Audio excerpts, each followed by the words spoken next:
بسم اللہ الرحمن الرحیم۔ السلام علیکم۔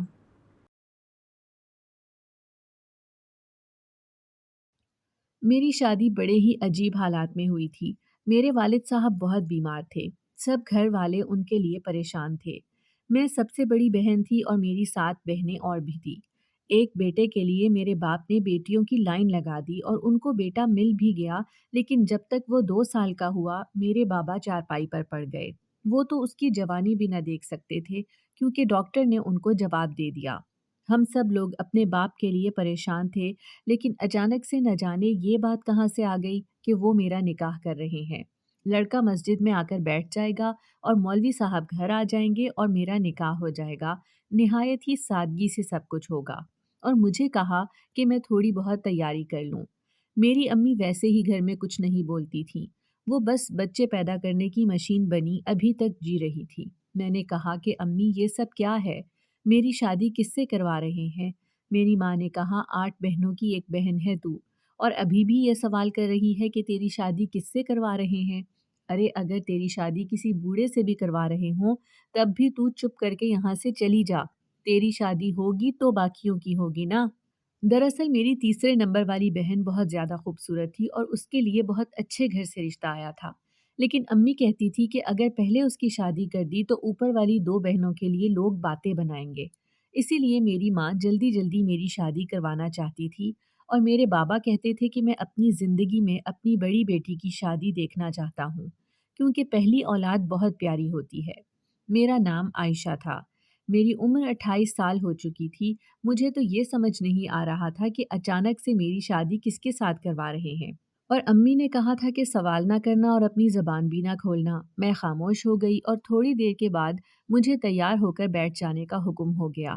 میں تیار ہو کر بیٹھی تھی تو مجھے میری بہن نے آ کر بتایا کہ باہر مولوی صاحب آئے ہیں، نکاح شروع کرنے کی اجازت مانگ رہے ہیں کہ کیا آپ کی طرف سے اجازت ہے؟ میں نے کہا کہ ہاں، اور میں کیا کہہ سکتی تھی۔ بابا میرے بستر پر بیٹھے تھے اور ماں میرا ساتھ دینے کو تیار نہیں تھی۔ وہ تو میرے کسی سوال کا بھی جواب نہیں دے رہی تھی تو میرا ساتھ کیا دیتی؟ بس میں بھی خاموش ہو گئی۔ تھوڑی دیر کے بعد مولوی صاحب اندر آئے اور مجھ سے دستخط کروائے اور مجھ سے پوچھا کہ تمہیں قبول ہے؟ تو میں نے کہا کہ قبول ہے۔ تو مجھے میرے شوہر کا نام پتہ چلا۔ میرے شوہر کا نام الیاس تھا۔ میں نے کہا کہ جی قبول ہے۔ میں نے نکاح قبول کر لیا اور سب لوگ خوش ہو گئے۔ میری بہنیں خوش ہو رہی تھیں یہ سوچ کر کہ بڑی بہن کی شادی ہو رہی ہے، لیکن ان کو کیا پتا کہ اس شادی میں میری مرضی نہیں تھی اور میں نے تو لڑکا تک نہیں دیکھا تھا۔ اب کون سے زمانے رہ گئے تھے کہ ایسی شادیاں ہوتی ہیں؟ آج کل تو غریب سے غریب گھر میں بھی لڑکی کو کم سے کم لڑکے کی تصویر تو دکھا دی جاتی تھی، لیکن مجھے تو تصویر بھی نہ دکھائی گئی اور میرا نکاح بھی ہو گیا۔ مجھے بس میرے شوہر کا نام پتا تھا۔ اس کے بعد مجھے گاڑی میں بٹھا دیا گیا اور گاڑی بہت دور جا رہی تھی، شاید ہم کسی دوسرے شہر میں جا رہے تھے۔ ہم تو کبھی گھر سے باہر ہی نہیں نکلے تھے، زیادہ سے زیادہ اسکول گئے، میٹرک کرنے کے بعد بابا نے گھر بٹھا لیا، یا کبھی ڈاکٹر کے پاس چلے گئے اور کبھی بازار۔ اپنے شہر سے کبھی باہر نہیں گئے تھے، اور ہمارا شہر بھی کوئی اتنا زیادہ بڑا نہیں تھا، لیکن اب پتہ نہیں ہم کہاں جا رہے تھے۔ مجھے راستوں کا کچھ پتہ نہیں تھا۔ 2.5 گھنٹے کے بعد گاڑی ایک شہر میں داخل ہو گئی۔ تھوڑی دیر کے بعد آبادی آنا شروع ہو گئی اور پھر ایک محلے میں داخل ہوئی۔ ایک بڑے سے گھر کے سامنے جا کر رک گئی۔ وہاں پر ایک ہی عورت کھڑی تھی جو شاید میری ساس تھی۔ اس نے کہا کہ خوش آمدید، آؤ تمہارا اپنا ہی گھر ہے۔ لفظ تو انہوں نے ٹھیک ہی بولے تھے، لیکن لہجہ ان کا بڑا عجیب سا تھا۔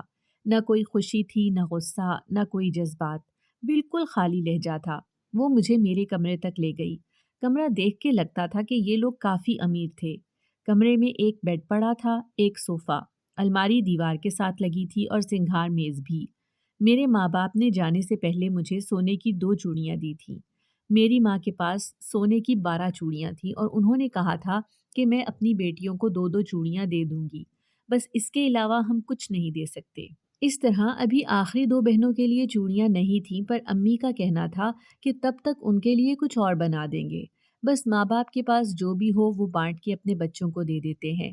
میں کمرے میں آ کر بیٹھ گئی اور میری حالت بڑی عجیب تھی۔ آپ خود سوچیں کہ ایک لڑکی جس کی شادی اچانک کروا دی گئی ہے، اسے اپنے دلہے کا نہیں پتا، گھر کا نہیں پتا، خاندان کا نہیں پتا کہ وہ کہاں پہ آ کر بیٹھ گئی ہے، اس کے دماغ میں کیا چل رہا ہوگا۔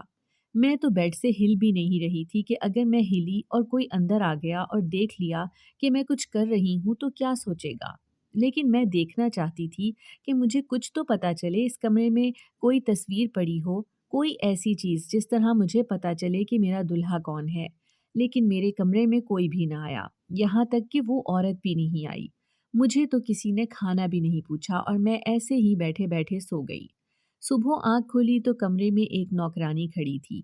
उसके पास एक ट्रे थी जिसमें नाश्ता रखा हुआ था। उसने कहा कि आप नाश्ता कर लें और आपके लिए कपड़े भी निकाल दिए हैं। मुझे बहुत भूख लगी थी। मैंने जब ये नाश्ता किया, नौकरानी वहीं पर बैठी थी। शायद उसको हुक्म था कि जब तक मैं खाना ना खा लूँ वो वहीं पर बैठी रहे। मैंने सोचा कि वो पता नहीं क्या सोच रही होगी मेरे बारे में। फिर मैंने कहा कि सोचती है तो सोचती रहे, मुझे तो भूख लगी है।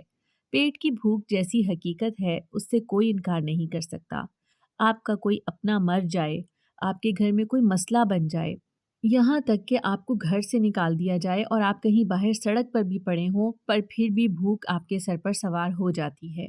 मैंने नाश्ता कर लिया था। उसने मुझे कहा कि आप कपड़े बदल लें। मैंने कहा कि क्या मैं बाहर जा सकती हूँ? तो उसने कहा कि बाहर आपका क्या काम है? यहीं पे बैठे। मैंने कहा वो इलियास साहब को बुला दें जिनके साथ मेरा निकाह हुआ था। उसने कहा कि वो भी आ जाएंगे, किसी ज़रूरी काम में फंसे हुए हैं, नहीं तो आपके कमरे में तो ज़रूर आते। अब तो आप उनकी बीवी हैं, इस घर की मालकिन हैं, लेकिन अभी आप बाहर नहीं आए। कुछ अजीबो-गरीब किस्म के मामलात हैं जो बाद में आपको ज़रूर पता चल जाएंगे, पर अभी आप इस चीज़ को समझें। आपकी सास ने कहा है कि आप यहीं पे आराम से बैठें, आपको खाना-पीना यहीं पे मिल जाएगा। अगर दिल तंग हो रहा है तो आप टीवी लगाकर देख सकती हैं, लेकिन आप बाहर मत आइएगा। मैंने कहा कि ठीक है। मैंने पूछा कि मेरी सास का नाम क्या है तो उसने कहा कि आपकी सास का नाम इशरत बीबी है। मैंने कहा ठीक है। मुझे तो कुछ भी बताया नहीं जा रहा था, कम से कम मैं उनके नाम तो पूछ लेती। मुलाजमा वहां से चली गई और मैं कमरे में ही बैठी रही, यहाँ तक कि दोपहर से शाम हो गई। दोपहर का खाना भी मेरे कमरे में आ गया था और खाना बहुत अच्छा था। मैं अभी तक सिर्फ अंदाज़ा ही लगा रही थी। यही सोच रही थी कि मेरा शौहर कैसा होगा। घर को देख के तो लगता है कि अमीर लोग हैं और खाने को देखकर भी मैं अंदाज़ा लगा रही थी कि शायद ये लोग हमसे ज़्यादा अच्छे हैं। मैं हैरान थी कि मेरे माँ-बाप को ये रिश्ता कहाँ से मिल गया और उन्होंने मुझे यहाँ भेज भी दिया, लेकिन वो मुझसे मिलने भी नहीं आए, वलीमा भी नहीं हुआ। अब अकेले बैठता है इंसान तो उसके दिमाग में अजीबो-गरीब किस्म के ख़यालात तो आते ही हैं। यहाँ तक कि रात हो गई। मेरी सास मेरे कमरे में आई। अब मैं सोचने लगी कि चलो कोई तो मेरे कमरे में आया। मेरी सास आ गई तो मेरा शौहर भी आ जाएगा। मेरा शौहर कैसा है, कौन है, मुझे पता चले और फिर ये भी पता चले कि कैसी ज़िंदगी गुज़रने वाली है। क्या मैंने इसी घर में रहना है? वो तो मुझे कमरे में कैद करके बैठे थे। मेरी सास कमरे में आई तो उसने आते ही मुझे कहा कि निकल जा मेरे घर से मनहूस औरत, तेरी वजह से मेरा घर बर्बाद हो गया। मेरा बेटा इस दुनिया से चला गया, तूने हमें कहीं का नहीं छोड़ा, तू सब्ज़ कदम है, अभी तेरे कदम पड़े ही थे तो मेरा बेटा मर गया। मैं हैरान रह गई। मैंने कहा कि ये क्या कह रही हैं आप? किसकी बात कर रही हैं? उसने कहा कि उसकी बात कर रही हूँ जो तेरे निकाह में था, जो तेरा शौहर था और मेरा बेटा था, और वो इस दुनिया से चला गया। इसी वक्त इस घर से निकल जा, तेरे जैसी औरत मैंने आज तक नहीं देखी, जिसने अपने शौहर को देखा नहीं और उसका शौहर इस दुनिया से चला गया। पता नहीं तूने कौन सा गुनाह किया होगा जिसकी तुझे सज़ा मिली है। और तेरे साथ-साथ मैं भी अपने बेटे से महरूम हो गई। मेरा एक ही बेटा था, ये सब कुछ उसने बनाया, ये सारी दौलत उसकी थी, बहुत ज़्यादा पैसे कमाता था। सब कुछ किया उसने मेरे लिए, मुझे गरीबी से निकाल के इस बड़े से बंगले की मालकिन बना दिया, लेकिन तेरे एक कदम ने मेरा सब कुछ बर्बाद कर दिया। निकल जा यहाँ से। मैंने कहा मैं कहाँ जाऊँगी, मुझे कुछ समझ नहीं आ रहा था। मुझे तो ये भी नहीं पता था कि मैं रोऊँ या क्या करूँ। मैं उस इंसान के लिए कैसे रोती जिसको मैंने देखा तक नहीं था। पर क्या मैं वाक़ई बेवा हो गई थी? अपने शौहर को देखने से पहले ही मेरी ज़िंदगी बर्बाद हो गई थी। मैं अजीब-सी हालत में आ गई। मैं चाहती थी कि मैं बेहोश हो जाऊँ। इस सारे मामले से दूर हट जाऊँ, कहीं चली जाऊँगी। सब कुछ ख़त्म हो जाए लेकिन मैं बेहोश भी नहीं हो रही थी। उस औरत ने मुझे बहुत ताने दिए। मुझे कहा कि जहाँ भी जाएगी ज़लील होगी, तुझे कोई नहीं अपनाएगा। फिर कुछ नहीं होने वाला, तूने हमें बर्बाद कर दिया है। उन्होंने मुझे घर से निकल जाने के लिए कहा। जब मैंने कहा कि मैं कहाँ जाऊँगी, मेरे माँ-बाप ये सदमा बर्दाश्त नहीं कर पाएँगे, मुझे यहीं पे रख लें, लेकिन उन्होंने मेरी बात ना मानी और मुझे घर से बाहर निकाल दिया। 2-4 घंटे तो घर के आगे ही बैठी रही। फिर मुझे चौकीदार ने कहा कि आप यहाँ से चली जाएँ, नहीं तो हम पुलिस को बुलाएँगे। मैं हैरान रह गई। मैंने कहा कि अब मैं क्या करूँ? वापस जाऊँगी तो माँ-बाप पे क्या गुज़रेगी? मेरे तो बाबा भी बीमार थे। वो क्या सोचेंगे कि हमारी बेटी को दूसरे दिन ही घर से निकाल दिया गया और वो बेवा हो गई। अब मुझे रोना आ रहा था क्योंकि मैं अपने घर से निकाली गई थी। मेरी हालत अजीब सी हो गई थी। मेरे कदमों में जैसे जान ही नहीं थी। मैं बोझल-बोझल कदम बढ़ाती चली जा रही थी। फिर मैंने एक बंदे से पूछा कि ये कौन-सी जगह है? उसने बताया कि ये लाहौर है। मैं हैरान रह गई कि मैं लाहौर आ गई। मुझे तो सरगोदा जाना था और लाहौर यहाँ से 2.5 घंटे दूर था। मैं अड्डे पे चली गई और मैंने कहा कि मुझे सरगोदा की गाड़ी चाहिए। उन्होंने कहा कि इतने पैसे लगेंगे। मैंने अपने कानों में पहने हुए सोने के टॉप्स उतार कर रख दिए, तो उन्होंने देख लिया कि मैं मजबूर हूँ। उन्होंने कहा कि अच्छा बीबी ठीक है, आप ये सब नहीं करें, हम कहाँ ये बदलवाते फिरेंगे, आप ऐसे ही चली जाएं। वो लोग अच्छे थे, मैंने उनका शुक्रिया अदा किया। मैं सरगोदा पहुँच गई तो एहसास हुआ कि यही मेरा शहर है। मैंने पहचान लिया, मुझे मेरे घर तक जाना था। फिर मैंने रिक्शा लिया और मैंने कहा कि मुझे फलां जगह जाना है। मैंने सोचा कि घर जाकर अपने बाबा से पैसे लेकर रिक्शे वाले को दे दूंगी। अपने घर पहुंची तो दरवाजे पर दस्तक दे रही थी, लेकिन कोई दरवाज़ा ही नहीं खोल रहा था।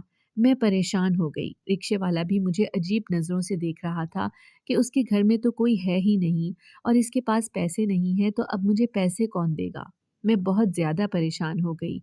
मेरे घर वाले कहीं भी आते जाते नहीं थे। जैसे मैंने पहले बताया, हम लोग तो कहीं भी नहीं जाते थे क्योंकि हम इतने सारे थे। सारों को कहीं लेकर जाना भी एक बहुत बड़ा अजाब था और मेरे बाबा तो बिस्तर पर पड़े थे। अगर सब कहीं जाते भी तो मेरे बाबा तो कहीं ना जाते। इतने बीमार थे, लेकिन उठकर दरवाज़ा तो खोल ही सकते थे। थोड़ी देर के बाद साथ वाली आंटी ने मुझे देख लिया और कहा कि यहाँ क्या कर रही है बेटा, तुम्हारी तो शादी हो गई थी। मैंने कहा आंटी, मेरे अम्मी अब्बू कहाँ चले गए हैं सब, क्या आपको बताया कुछ? उसने कहा कि हमें तो नहीं बताया, लेकिन सारे मोहल्ले को पता है कि वो तो ये इलाका छोड़कर चले गए हैं। वो तो परसों रात ही अपना सब सामान लेकर यहाँ से हमेशा के लिए चले गए। घर तो बंद है। मैंने कहा कि क्या ये कैसे हो गया? उन्होंने कहा कि क्या बात है, कोई मसला है? मैंने कहा आंटी, आप इस रिक्शे वाले को पैसे दे सकती हैं, मेरे पास 1 रुपया भी नहीं है। उन्होंने कहा कि हाँ क्यों नहीं। उन्होंने रिक्शे वाले के पैसे तो दे दिए, फिर मुझे अपने घर ले गई और मैंने उनको सब कुछ बता दिया था। वो हैरान रह गईं। उन्होंने कहा कि इसका तो एक ही मतलब हो सकता है कि तुम्हारे माँ बाप ने तुम्हें बेच दिया था, तभी वो यहाँ से चले गए। मैंने कहा नहीं नहीं, ये नहीं हो सकता, वो लोग मुझे नहीं बेच सकते। ऐसा कैसे हो सकता था? मैं उनके घर की बड़ी बेटी थी। मैंने अपने सारे बहन भाइयों को पाला था, अपनी माँ के साथ मिलकर। मैंने शादी से पहले ही इतनी सख्त ज़िंदगी गुजारी थी कि मैं बता नहीं सकती। मेरी उम्र भी ज़्यादा हो गई थी। मेरी शक्ल-सूरत बहुत खूबसूरत थी, पर उम्र ज़्यादा थी। उस औरत ने कहा कि बेटा, वो तुम्हें छोड़कर चले गए हैं। मैं उस औरत के घर में नहीं रह सकती थी। उसके घर में उसके जवान बेटे थे, वो भी 4, और उसका एक बेटा तो अक्सर छत पर खड़ा होकर मुझे देखता रहता था। उस औरत ने मेरी मदद तो कर दी, लेकिन मैं उसके घर नहीं रह सकती थी। मैंने कहा अच्छा मैं चलती हूँ। उसने कहा कि कहाँ जाओगी? मैंने कहा वो मेरी खाला है ना, उनके घर चली जाऊंगी। उसने कहा कौन सी खाला? वो मेरी माँ को अच्छी तरह जानती थी। मैंने कहा कि बाहर के मुल्क में होती थी, अभी आई हैं, अब मैं उनके घर चली जाऊंगी। आपका बहुत बहुत शुक्रिया। मैंने झूठ बोल दिया क्योंकि मैं उनके घर में अपने आप को गैर महफूज महसूस कर रही थी। लेकिन वो भी शायद समझ गई। उन्होंने मुझे 500 रुपये मजीद दे दिए और कहा कि खैर से जाना, अल्लाह तुम्हारे लिए आसानी करे। मैं वहाँ से चली आई। मेरे पास ना तो घर था, ना शौहर का घर, और सिर्फ ये 500 रुपये थे जो कब तक चलते। मेरी ज़िंदगी बर्बाद हो चुकी थी और अब मेरे पास कोई रास्ता नहीं था, ना ही ठिकाना था। मुझे बहुत भूख लगी थी। मैंने वो 500 रुपये इस्तेमाल किए और अपने लिए खाने का सामान ले लिया। अब मेरे पास 1 रुपया भी नहीं था। बिल आखिर मैं सड़कों पर भीख मांगने लगी और कहीं पर भी छुप छुपा कर सो जाती थी। मैंने काफ़ी दिन इसी तरह गुजारे, लेकिन बहुत डरती रहती थी क्योंकि मैं खूबसूरत थी। फिर मैंने एक दिन देखा कि एक आदमी मुझे दूर दूर से देखता है और जिस इलाके में मैं आती जाती और फिरती रहती हूँ, ये वहीं पे फिरता रहता है। दरअसल मैं एक कॉलोनी में चली गई थी। एक बहुत बड़ा टाउन था, उसके अंदर पार्क थे और उसका मेन दरवाज़ा बाहर की तरफ था। उसके आगे गार्ड्स वगैरह बैठे थे, इसलिए यहाँ पर कोई ऐसे वैसे लोग नहीं आ सकते थे। यहाँ पे सब अमीर लोग रहते थे। मैं भीख मांग लिया करती थी, यहाँ भीख भी ज़्यादा मिल जाती थी और यहीं पर पार्क में ही किसी बेंच के नीचे मैं सो भी जाती थी। एक दफ़ा किसी दरवाजे पर दस्तक दी, सोचा कि कोई काम मिल जाएगा। मैंने कहा कि मैं घर के काम करूँगी, अगर आपको नौकरानी चाहिए तो। उन्होंने कहा कि हमें नौकरानी नहीं चाहिए, पर मुझे एक जोड़ा सूट और थोड़ा बहुत खाने का सामान देकर वहाँ से भेज दिया। अब मेरे पास एक जोड़ा सूट का भी था। मैं क्या ऐसे ही ज़िंदगी गुजारती?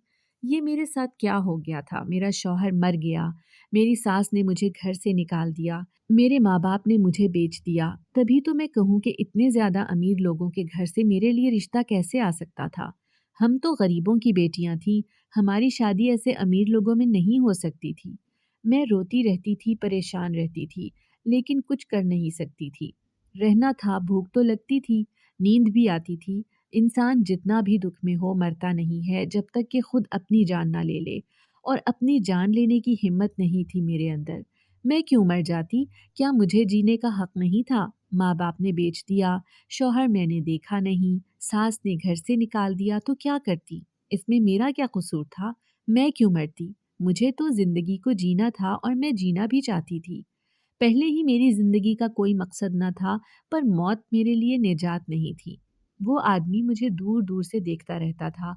मुझे वो भी कोई गरीब आदमी लगता था और फकीर ही लगता था, लेकिन शायद कहीं मजदूरी वगैरह किया करता था। एक दिन मेरे पास आकर बैठ गया तो मैं दूर हट गई।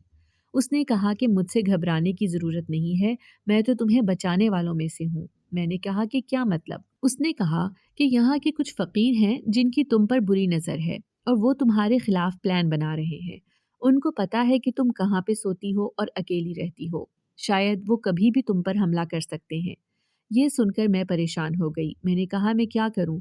क्या मैं कहीं और चली जाऊं? उसने कहा कि वहां चली जाओगी तो वहां से भी पकड़ी जाओगी। मैंने कहा कि अब क्या करूं? उसने कहा मैं तुम्हारी हिफाजत कर सकता हूं, लेकिन मुझे बदले में क्या मिलेगा? तुम्हें शर्म नहीं आती ये सब बातें करते हुए? उसने कहा तुम्हें ये सब सोचते हुए शर्म नहीं आती? मैं तुम्हारी मदद करने आया हूं तो पूरी तरह से मदद करूंगा।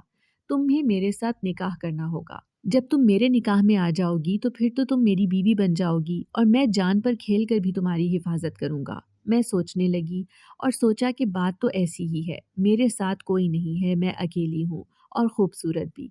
उन लोगों ने मेरे खिलाफ प्लान बना लिया है, कल को कुछ भी हो सकता है।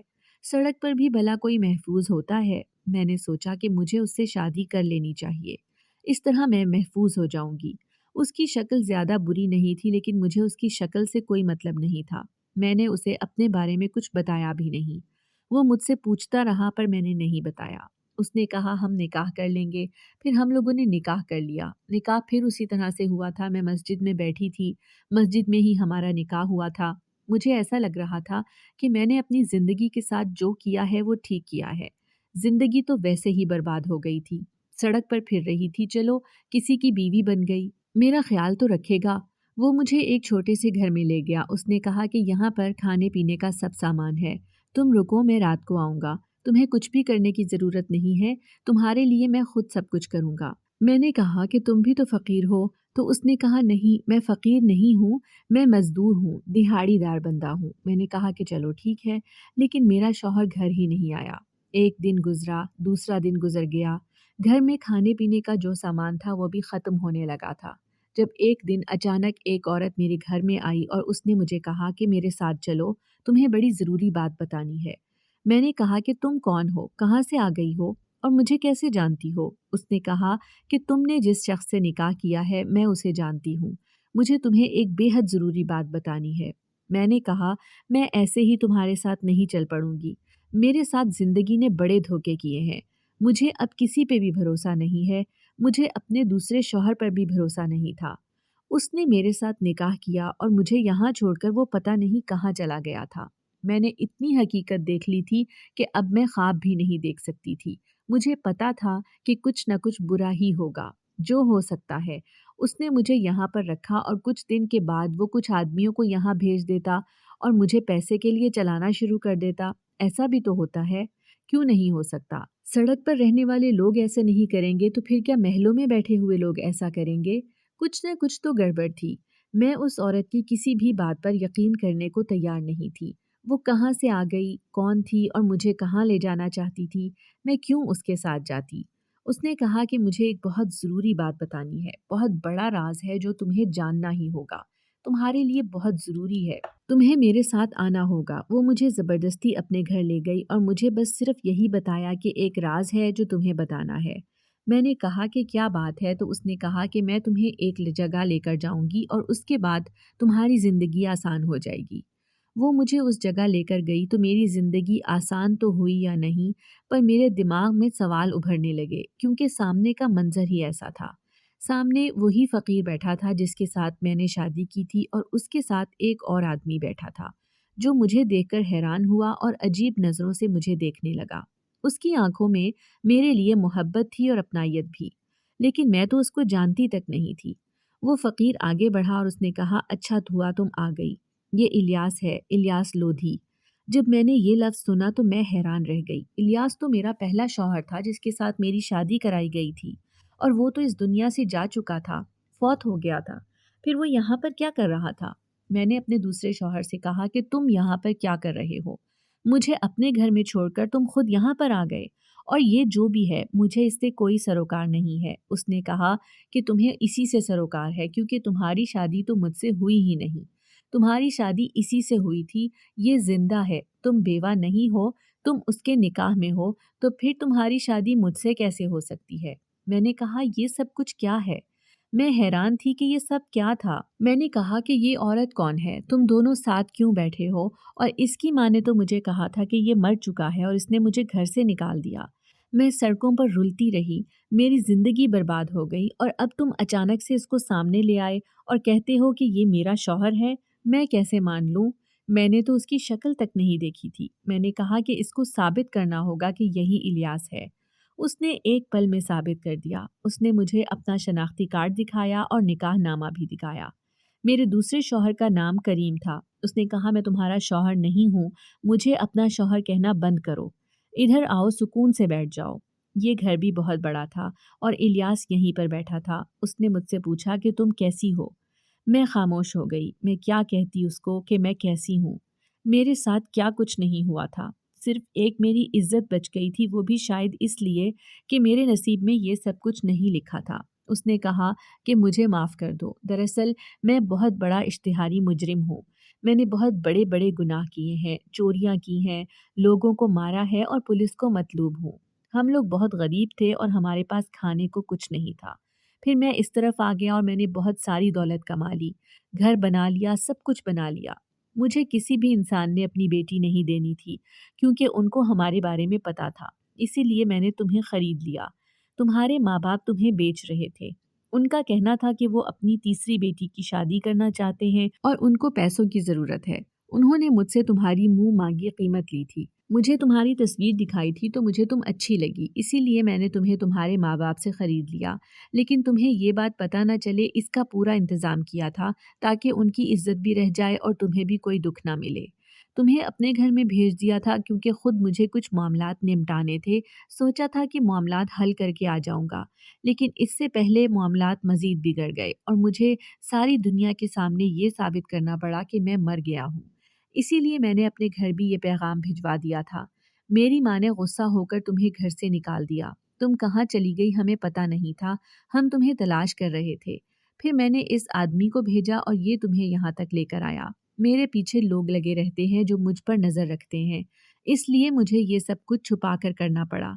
तुम इसके निकाह में गई ही नहीं हो क्योंकि तुम अभी मेरे निकाह में हो, मेरी बीवी हो और मैं तुम्हें बड़ी मुश्किलों से तलाश कर रहा था। शुक्र है कि तुम मुझे मिल गई। मेरी माँ तक भी ये खबर पहुँच गई है कि मैं जिंदा हूँ। उस वक्त हमें ये सब कुछ बहुत ही ध्यान से करना था। अभी भी हमें उस शहर से जाना है और हम लोग जाएंगे। मुझे पता है कि तुम्हारे माँ बाप कहाँ गए हैं। अगर तुम उनसे मिलना चाहती हो तो मैं तुम्हें मिलवा सकता हूँ। सारा मामला मेरे सामने आ गया। मैंने दिल पर हाथ रख लिया और उस औरत को कहा कि मुझे एक गिलास पानी पिला दो। मैं हैरान थी, परेशान थी। मुझे तो लगा कि मेरी सारी ज़िंदगी सड़कों पर गुजर जाएगी, लेकिन यहाँ पर तो मुझे मेरा पहला शौहर वापस मिल गया। جو مجھے محبت بھی کرتا تھا، پسند بھی کرتا تھا، اور اس کے پاس دنیا کی ہر چیز موجود تھی۔ وہ مجھے عزت دینے کو اور میرا ساتھ دینے کو تیار تھا، مجھے تلاش کر رہا تھا۔ میں نے کہا کہ مجھے تھوڑا وقت چاہیے۔ اس نے کہا تم آرام کرو۔ میں رات کو اپنے کمرے میں سکون سے سو گئی۔ بہت دنوں بعد سکون کی نیند آئی تھی۔ صبح ہوئی تو شوہر کو کہا کہ مجھے اپنے ماں باپ سے نہیں ملنا، انہوں نے مجھے بیچ دیا، میں ان کو کبھی معاف نہیں کروں گی۔ اس نے کہا کہ تم ایک دن انہیں معاف کر دو گی، اور میں سمجھ سکتا ہوں اگر تم ابھی نہیں ملنا چاہتی تو بے شک نہ ملو۔ میں نے کہا کہ ہاں، میں نہیں ملنا چاہتی ہوں۔ ہم لوگ دوسرے شہر چلے گئے کیونکہ اب ہمیں اس شہر سے بھی جانا تھا۔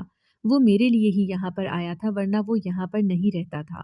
اس کی ماں کو دوسرے شہر سے بلایا گیا اور ہم کراچی چلے گئے۔ یہاں پر وہاں کے لوگ ہم تک نہیں پہنچ سکتے تھے۔ ہم نے یہاں پہ چھوٹا سا گھر لے لیا اور یہیں رہنے لگے۔ میری ساس اتنی بری نہیں تھی، بس اپنے بیٹے کی موت کی خبر سن کر ظاہر ہے کہ انہوں نے اسی طرح کا رویہ پیش کرنا تھا۔ ان کی جگہ کوئی بھی ہوتا تو یہی کرتا۔ جب ان کو پتہ چلا کہ میرے ساتھ کیا ہوا ہے تو ان کی آنکھوں میں بھی آنسو آ گئے، اور انہوں نے کہا کہ تم تو میرے بیٹے کی پسند ہو، تمہیں کیوں نہ محبت دوں؟ میرے بیٹے نے میرے لیے اتنا کیا ہے، اپنی جان پر کھیلا ہے، پوری دنیا میں بدنام ہو گیا ہے، تو پھر میں اس عورت کے ساتھ برا کیوں کروں گی جو اس کی محبت ہے؟ وہ تم سے بہت پیار کرتا ہے، تمہاری تصویر دیکھ کر ہی تمہارا عاشق ہو گیا تھا، اسی لیے تو تمہارے لیے اتنی بڑی قیمت ادا کی تھی۔ تم فکر نہیں کرو، سب کچھ ٹھیک ہو جائے گا۔ میں اپنی ساس اور اپنے شوہر کے ساتھ رہتی ہوں۔ یہاں پر میرے شوہر کو زیادہ لوگ نہیں جانتے، پر وہ اپنے کام کر رہا ہے، بہت پیسے ہیں اس کے پاس۔ میں اس کے ساتھ رہتی ہوں، ہم دونوں کو ایک دوسرے سے بہت زیادہ محبت ہو گئی ہے، اور جو انسان مجھ سے جھوٹا نکاح کر کے مجھے اس کے پاس لے گیا تھا، وہ اس کا بہت بھروسے والا بندہ ہے، اور وہ عورت بھی جو اس کے ساتھ تھی۔ میں ایک امیر آدمی کی بیوی ہوں، میرے پاس دنیا کی ہر چیز ہے، مجھے کسی چیز کی کمی نہیں۔ مجھے میرے ماں باپ پر حیرانگی ہوتی ہے کہ جنہوں نے مجھے بیچ دیا۔ میرے بابا ٹھیک ہو گئے ہیں، لیکن اب میں ان سے ملنا بھی نہیں چاہتی۔ بیمار تھے تو میں بہت پریشان رہتی تھی، دن رات ان کا خیال کرتی تھی، دعائیں کرتی تھی کہ وہ ٹھیک ہو جائیں، اور انہوں نے میرے ساتھ کیا کیا؟ میرے بابا گھر کے بڑے تھے، سب کچھ ان کو پتا ہوگا، شاید وہ اس بات پر مطمئن ہوں گے کہ ہم نے بیٹی کا نکاح کیا ہے، بدلے میں تھوڑے پیسے لے لیے تو کیا ہوا، لیکن دیکھا جائے تو انہوں نے مجھے بیچ دیا تھا، میں ان کو کبھی معاف نہیں کروں گی۔ میرا شوہر کہتا ہے کہ دل سے نفرت نکال دو، پر میرے دل سے یہ نفرت نہیں نکل رہی۔ یہ سب کچھ میرے دل میں سوئی کی طرح چبھا ہوا ہے، اگر نکلا بھی تو میرا دل زخمی ہو جائے گا۔ بس میں اس کے بارے میں کچھ بھی نہیں کہنا چاہتی، یاد بھی نہیں کرنا چاہتی۔ اب میں اپنے شوہر کے ساتھ مطمئن رہتی ہوں، مجھے اور کچھ نہیں چاہیے۔ میری زندگی میں سب کچھ ٹھیک ہے، اور اللہ کا بہت شکر ہے۔ آپ لوگ بتائیں کہ میری اس کہانی میں سب سے زیادہ غلطی کس کی تھی؟ میرے ماں باپ کی، میرے شوہر کی، یا میری اپنی، یا پھر میری ساس کی؟ اگر میرے ساتھ کچھ اور ہو جاتا تو پھر کون ذمہ دار ہوتا؟ اگر آپ کو ہماری آج کی کہانی پسند آئی ہے تو اسے لائک کریں، شیئر کریں اور چینل کو سبسکرائب کرنا مت بھولیے گا۔